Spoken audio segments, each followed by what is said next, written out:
All right, it's Two Bell Tuesday, and I got to tell you, we're going to talk about Indiana. Go figure. We're going to talk about Indiana football because this is one of the weirdest stories in the history of sports. This is a Cinderella story on one hand because this was, going into this season, the losingest football program in the history of college football, and a story of an utter dominant team that beats its opponents brainless and absolutely withers them as the game goes on to the point in the fourth quarter where teams just don't want to play anymore. This is like Hoosiers plus the 85 Bears. That's what this is. This is really odd. This isn't a team that out of thin air is suddenly like magically cobbling together wins out of whole cloth. This is a team that's destroying its opponents while at the same time maintaining its goodness and sweetness. It's the most bizarre story, if not the best story. It's certainly the most bizarre story we've seen in a generation, 2 generations of watching sports. Incredible. We'll talk about it. And how depending on your perspective, how either the blame or credit is shared by so many within the Indiana football program. We'll talk about the Colts. We're going to continue our roster breakdown with the linebackers. This one's easy. This one is, you know what, lay waste to the whole group, except Jermaine Pratt. If you can keep Jermaine Pratt, that kind of works. But all the others, they got to go. This is a weakness on this team, and it's a profound weakness on this team. You cannot win with the linebackers they've gotten. How do we know that? Because they haven't won with the linebackers that they've got. It's that easy. We're going to talk about the Pacers. They got a win last night against the Celtics. And Joe Marzullo, he was not happy with the officials last night. He answered every single question in his post-game presser with illegal screen. Those were the words, illegal screen, illegal screen. That's him being an ass, right? You can make your point while allowing the media to do their job, and their job is to cover your damn team. So let that happen. Give them something, for God's sake. Anyway, he thought it was an illegal screen. If you're going to look for NBA officials or college officials to call illegal screens correctly, you're going to be waiting a while. Speaking of college basketball, Indiana, they're at the Breslin Center tonight to take on Sparty and Tom Izzo. Brooks Koepka back on the PGA Tour at the end of this month. How's that? And will the LIV Tour lose other guys who might be coming back to the PGA Tour? I think they will. And the LIV Tour is going to wither and die, just as all things that only have money as their function eventually do. This is Breakfast with Kent for Tuesday, January 13th, 2026, brought to you by the great people at Today's Dentistry. Dr. Mike O'Neill, the best dentist in the world. If you got a chance to go to the best at anything, whatever it is, you take that, right? You take that opportunity. Here's your opportunity to go to the best dentist. Look at these teeth.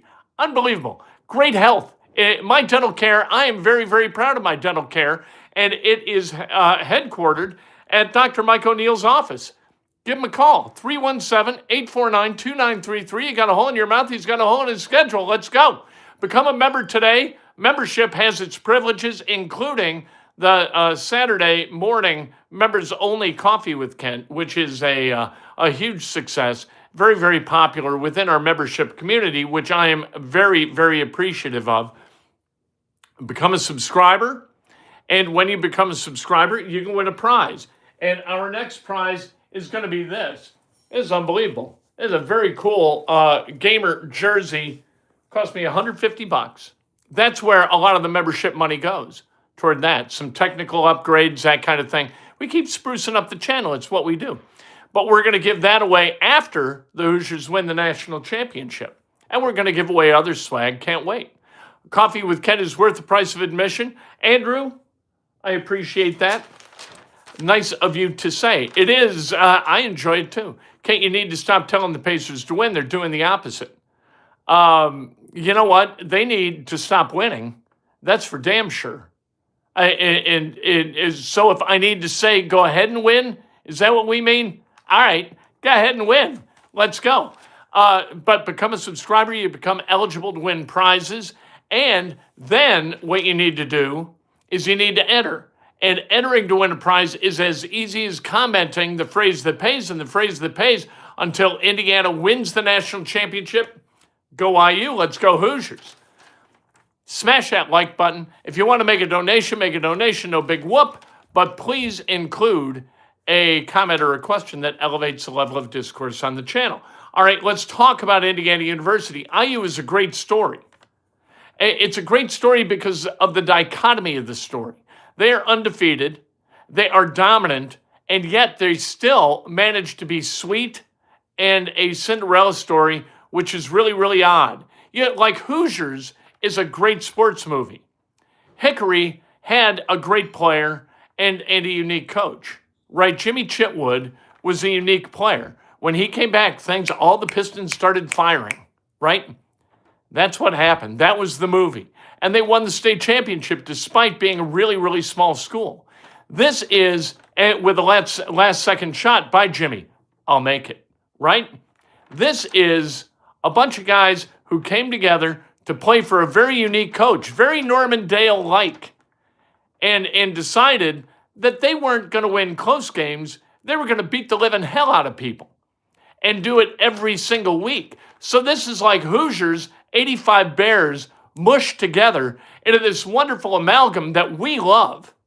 Have you ever had more fun watching college football in your life than watching Indiana play? Fernando Mendoza, it's never about him. It's always about us, or it's about you. It's about what the fans have given him, what Indiana has given him, not what he's given Indiana University. So it's about Mendoza, but it's also about Surratt, who is only recruited to JMU by Curt Cignetti because Cignetti really liked Surratt's brother. And Surratt's brother had played for him, and he thought, all right, you know what? One of them was good. Maybe two of them's better. And Elijah Surratt is the leading receiver for what is going to be the national champion. That's weird. That's a great story in and of itself. Omar Cooper Jr., a great story out of Lawrence North High School. Aiden Fisher, a great story. His dad passed away. That's where he got his love of football. He goes to James Madison, and at James Madison, he kind of dares them not to play him. They play him. He succeeds. He comes to Indiana, and he's the leader of the defense. Every single guy on this team, D'Angelo Pons is a great story. You've got Mikhail Kamara. You've got Daniel Ndukwe. Daniel Ndukwe didn't play a hell of a lot, if at all. And so Stephen Daly goes down, and in the Peach Bowl against Oregon, he has 2 sacks, a strip sack, and a blocked punt. What? How's that happen? Next man up, yep. How about Charlie Becker? Charlie Becker didn't have a catch to his name, I don't believe, like midway through the season. And then all of a sudden, Surratt gets hurt. Becker has to come in. And Becker becomes like, what? How'd this happen? The guy is the gash play offensive engine. Like splash play after splash play, goes up, high points the ball, brings it down every single time. He wasn't playing early in the season.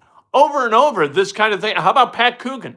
Coogan, up at Notre Dame, kind of shunned by Marcus Freeman. You're going to have to fight for your job. It's like, I want to go to Indiana. Comes to Indiana, look at what he's doing. It's crazy, the stuff that continues to happen and happen and happen and happen in perfect synchronicity for this team to succeed at the level that it is. 15 portal additions, so we're rebooting this thing, right? 22 high school recruits. That's 37 new Hoosiers. Good heavens. The spread yesterday, it bounced up to 8.5. Now it's back down to 7.5. I don't know why. The gift that keeps on giving. People's lack of belief in this team's ability to dominate an opponent despite the fact that they always do. The hell's the matter with you people? When was the last time Indiana didn't cover? They covered against Ohio State, right? They weren't 3-point favorites or against Ohio State. Covered, I think, against Purdue, right? But I mean, what do you want?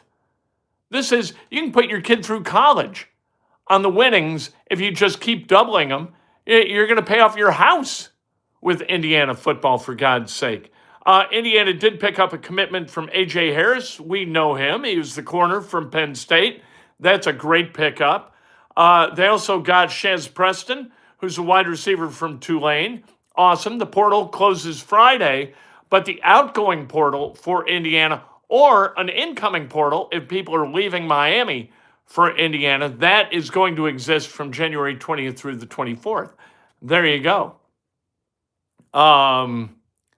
It's just again and again and again, you're like awed by the awesomeness of the story of this thing. You can't find a bad story on this team. Can IU finish this story? That's the question. Of course they're going to be able to finish. It's what they do. They have worked the last 15 games to earn this 16th game. You think they're going to show up and lay a turd in Miami? No, that is not going to happen. And remember this. Remember that exactly what you feel right now and what this story is for you. If you're an Indiana football fan, a longtime football fan, people are going to ask you about this for years and decades because this kind of thing does not happen often at all. So remember, document if you like, get keepsakes, because this is one of those moments in sports that does not come along very often. And people are going to talk about it for a long time, what happened, what has happened through this year, and then what happens on Monday night. Remember every moment and enjoy it in the moment. And this is wonderful. It's kind of like a movie, but we don't really know what the end of the movie is, but we strongly suspect what the end of the movie is going to be. Let's talk about Colts linebackers. Zaire Franklin's got to go. When Chris Ballard sits in front of the media and he says our defense has to get younger and we have to get faster, he's talking in part about Zaire Franklin. Michael Shanley says, "Go IU, went to the Pacers game last night, selfishly wanted them to lose, but happy they won. Hoping for an IU domination when I go to the game on Monday. Have a great day." You know, Michael, you're exactly right about the Pacers. No matter what they do, we're happy with it. If they win, we're happy they win. If they lose, we're happy they lose. It's awesome. You cannot lose going to games at Gainbridge Fieldhouse. They're going to do something that you enjoy. Zaire Franklin is slow, and he's gotten slow. In coverage, his Pro Football Focus grade is 29.9. That is next to last among all linebackers, and then his overall grade in the 30s is next to last among all linebackers. It's not a perfect tool to measure, but I think they got this one right. Zaire Franklin can no longer play linebacker at the level that he did. He was a good linebacker. Now, not so much. And as a result, when you talk about getting faster, getting younger, you circle Zaire Franklin's name. That's where they got to get faster and younger. And the rest of the linebackers, I don't even know where to begin. Jalen Carlisle, I don't know what it takes to get healthy, but he hadn't been able to do it. And then stay healthy, we don't know whether he can do it, right? Jermaine Pratt, you can keep Jermaine Pratt. He wasn't bad, but you can't have two guys like that at linebacker. One of them's got to be able to cover at a decent level, and Pratt's more a run-stopping guy. Then you do have Nick Cross, who, as a box safety, kind of fills the role of a linebacker a little bit, but you got to go get better at that position. We talked about the D-line yesterday. Got to get better at D-line. The edges got to get better. That could happen from within with Latu, or it's got to happen from without with Pay, because Pay isn't the answer at the left edge. And Ebicom is 30. Grover Stewart is going to be 33 in October. DeForest Buckner's got a neck, and hopefully with that surgery, he can get back to playing at the level that he would expect himself to play at. That'd be great. But you saw last night with Danielle Hunter and Will Anderson for the Texans, those guys raised enough hell that all of a sudden the Steelers couldn't function in the fourth quarter. And so they gave up 23 points in the fourth quarter to the Texans, one on a strip sack, one on a pick six, and that game over because of the Texans' defense. You want to win in the playoffs, you got to have a good defense. And the Colts, where are they good on defense? That's really a better question than where do you have to improve. IU, Michigan State tonight at Michigan State, 7 o'clock on Peacock. Sparty is 7.5-point favorite. It was 6.5. Now they bet it up to 7.5. 7, according to Ken Palm. The Hoosiers trying to rebound after that collapse against Nebraska. Can they compete on the road against Michigan State? We're going to find out. You fear the worst, you hope for the best with this team. They've got to figure out how to play 40 minutes. You've got to be able to defend for 40 minutes, and that means you can't get in foul trouble like straight out the gate. And that means Tucker DeVries has got to stop fouling people, especially offensive fouls.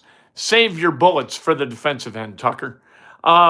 Pacers last night, 98-96 over the Celtics. Joe Marzullo, the coach of the Celtics, upset at the end of the game that maybe a screen late that freed up the Pacers to make that game-winning shot that broke that tie was allowed by an illegal screen. I don't care. Like, really, you want officials to call an illegal screen correctly every time? What do you got in your mind? That doesn't happen at any level. There is no official capable in the NBA or the college basketball of calling screens correctly every single time. And it was one of those, like, play your guys. You want to win games. And Luka Garza, my God, he is the same exact player he was at Iowa. What an annoying fellow he is. Jay Huff just kept pouring in threes. 4 threes last night for Jay Huff. Beautiful game. And Pascal Siakam with, what do you have, 21, 8, and 6. Just awesome. Huff, total of 20 points. And the Pacers only went to the line 6 times. How about that? So, and then they've got the Heat coming up on Thursday. So that'll be a lot of fun. We're going to celebrate some birthdays, as we always do. Ryan Mullins, happy birthday. Larry Atkinson, Hannah Stanley, Linda Fulton Kelly, Robert Backman, happy birthday. Rich Milhelm, happy birthday. And Patrick Quinn, happy birthday. New members, hell yeah, we got new members. How about Reed Porter, 7175, MJB, 68522. Don't confuse them with MJB 68523. This is MJB 68522. Big Joe 1989, excellent. Wiggly 95, Evan Fensky, welcome to our membership rolls, and Gaia 2081, a new member. Become a new member today. And by the way, if today's your birthday, you celebrate like hell. If it's not your birthday, you celebrate somebody else. That's best done with an honest and specific compliment. Lift each other up. Don't pull each other down. Be good to each other. Make sure that people in your life know how important they are to you. Give them a call. Give some high school friend a call. Give somebody that you haven't talked to in a long time a call. Send a DM. Hey, how you doing? You know somebody in need? Send them some cash. Yeah, here's some. You know what? I'm thinking about doing this. I kind of poo-pooed YouTube for a while. This was back like 8 years ago. And I thought, I don't know how you make money on this thing and how this works. And I fell into this group that talked once a week on like Zoom. And you know, some knuckleheads, some good guys, but one guy kept saying, YouTube is the key. And I thought, this man's a crazy person. And as it turned out, it is. I owe this guy. This guy's got a family. He's a single dad in Southern California. I'm going to send this guy some cash. Because this guy, like, it just through the constant din of his YouTube is the key. All of a sudden, it became the key. And I owe the guy, right? Why am I in the gray? I don't know. Are you still a member? Members are green, moderators are blue. I changed nothing. So there you go. Yeah, Colts need to address the linebackers room. That is absolutely certain, Michael. 100%. We'll continue to talk about it this afternoon.